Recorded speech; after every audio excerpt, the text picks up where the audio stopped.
Welcome to Social Post. This is Lalitendra Nath, founder of Golden Ratio Profile. Golden ratio profile intraday సిరీస్లో ప్రతి ఒక్క వీడియోని miss కాకుండా చూడండి. ఏ వీడియోని స్కిప్ చేయొద్దు. ఏ ఒక్క వీడియో మిస్ అయినా సరే మీకు కాన్సెప్ట్స్ అనేవి సరిగ్గా అర్థం కావు. కాబట్టి ఏ వీడియోని మిస్ అవ్వద్దు, ఏ వీడియోని స్కిప్ చేయకుండా ఫస్ట్ నుంచి లాస్ట్ వరకు చూడండి. Let's dive into the golden ratio profile intraday series.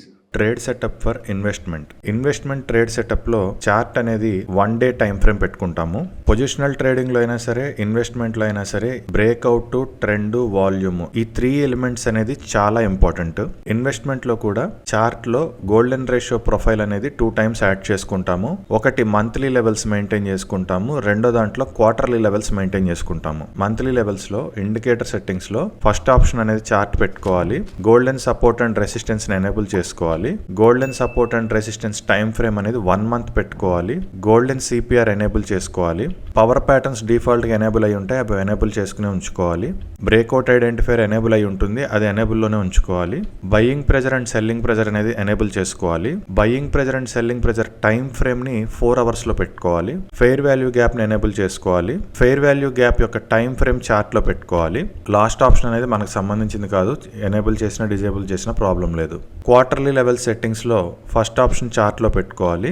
Golden support and resistance enable చేసుకోవాలి. Golden support and resistance time frame 3 months లో పెట్టుకోవాలి. గోల్డెన్ సిపిఆర్ ఎనేబుల్ చేసుకోవాలి. పవర్ ప్యాటర్న్స్ డిఫాల్ట్ ఎనేబుల్ అయి ఉంటుంది, అది ఎనేబుల్ లోనే ఉంచుకోవాలి. బ్రేక్అవుట్ ఐడెంటిఫైర్ కూడా డిఫాల్ట్ ఎనేబుల్ లో ఉంటుంది, ఎనేబుల్ లో ఉంచుకోవాలి. Buying pressure and selling pressure enable చేసుకోవాలి. Buying pressure and selling pressure time frame 4 hours పెట్టుకోవాలి.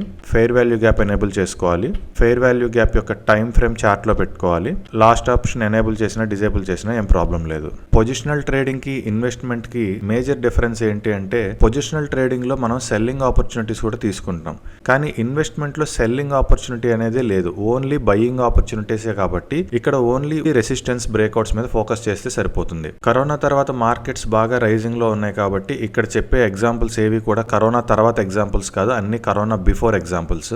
ఇక్కడ మనకి ఒక రెసిస్టెన్స్ బ్రేక్అవుట్ అనేది జరిగింది. ఎప్పుడైతే మనం రెసిస్టెన్స్ బ్రేక్ ని ఐడెంటిఫై చేస్తామో వెంటనే మనం క్వార్టర్లీ సెట్టింగ్స్ లోకి వెళ్ళాలి. క్వార్టర్లీ సెట్టింగ్స్ లోకి వెళ్ళి అది ఏ మంత్ లో అయితే బ్రేక్ అయిందో దానికి ముందున్న 2 క్వార్టర్స్ కి మనం ట్రెండ్ అనేది డ్రా చేసుకోవాలి. ఏ మంత్ లో అయితే బ్రేక్ అయిందో దాని ముందున్న క్వార్టర్ కి మాత్రమే మనం వాల్యూమ్ ప్రొఫైల్ కూడా తీసుకోవాలి. ఈ బ్రేక్అవుట్ కి మనకి ఇంకా ట్రెండ్ అయితే పూర్తిగా సపోర్ట్ చేయట్లేదు, ఎందుకంటే ట్రెండ్ అనేది ఇక్కడ రెసిస్టెన్స్ గా యాక్ట్ చేస్తుంది కాబట్టి ఖచ్చితంగా ట్రెండ్ బ్రేక్అవుట్ అయిన తర్వాత మాత్రమే మనం ఎంట్రీ అనేది తీసుకోవాలి. కానీ ఆల్రెడీ మనకి వాల్యూమ్ సపోర్ట్ చేస్తుంది, బ్రేక్అవుట్ కూడా ఉంది కాబట్టి ఎప్పుడైతే ట్రెండ్ బ్రేక్అవుట్ కన్ఫర్మేషన్ కూడా జరుగుతుందో అప్పుడు మనం ఈ బ్రేక్అవుట్ ని స్టాప్ లాస్ గా పెట్టి మనం ఇక్కడ ఇన్వెస్ట్మెంట్ అనేది చేసుకోవచ్చు. మళ్ళీ ఇక్కడ మనకి సపోర్ట్ బ్రేక్ అయిన తర్వాత ఇక్కడ రెసిస్టెన్స్ బ్రేక్అవుట్ అనేది జరిగింది.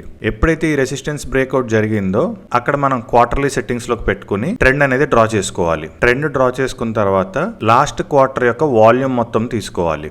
ఇక్కడ రెసిస్టెన్స్ బ్రేక్అవుట్ జరిగేసరికి మనకి ట్రెండ్ ని బ్రేక్ చేసింది, అదే విధంగా వాల్యూమ్ కూడా సపోర్టివ్ గా ఉంది కాబట్టి ఇక్కడ ఈ రెసిస్టెన్స్ స్టాప్ లాస్ పెట్టుకుని మనం మళ్ళీ ఇన్వెస్ట్మెంట్ అనేది చేసుకోవచ్చు. మళ్ళీ మనకి ఇక్కడ రెసిస్టెన్స్ బ్రేక్ అనేది జరిగింది. ఎప్పుడైతే రెసిస్టెన్స్ బ్రేక్ జరుగుతుందో క్వార్టర్లీ సెట్టింగ్స్ అనేది ఎనేబుల్ చేసుకోవాలి. లాస్ట్ 2 క్వార్టర్స్ యొక్క ట్రెండ్ అనేది తీసుకోవాలి.